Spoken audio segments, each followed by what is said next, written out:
Баршаңызға сәлем. Бүгін осындай өте дәмді әрі жұмсақ шоколадты пирожнолар дайындаймыз.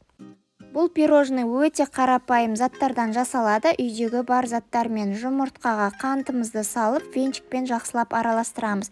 Ешқандай миксердің, блендердің қажеті жоқ. Ұнымыз бен қопсытқышымызды салып, тағы да араластырамыз.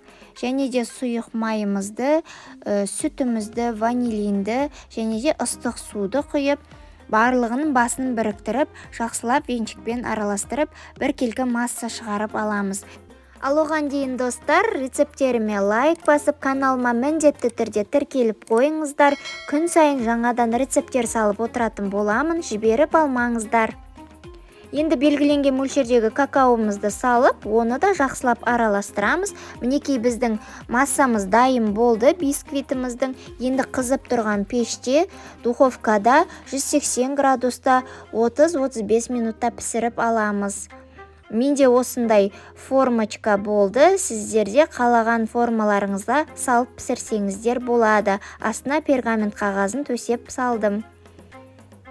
Мінекей менің пешімде 35 минутта пісіп шықты. Бисквитіміз дайын болды. Үстіне шоколадты ерітіп, оған қаймақты араластырып, бисквитімнің үстіне осылай біркелкі етіп жайып шықтым. Сіздер қалауыңызша әсемдесеңіздер болады. Және де үстіне менде осындай орехтер болды. Үстіне сеуіп шықтым. Өте дәмді болып шықты. Енді осыны 1 сағатқа холодильникке алып қатырып алатын боламыз.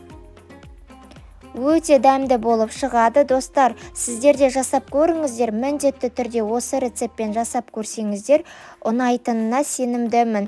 Өте жұмсақ, ауызда ерейтіндей пирожный болып шыға келеді. Жасалу жолы оп-оңай. Сіздер де жасап көріңіздер. Назарларыңызға рахмет. Қош сау болыңыздар. Келесі рецептерде кездескенше.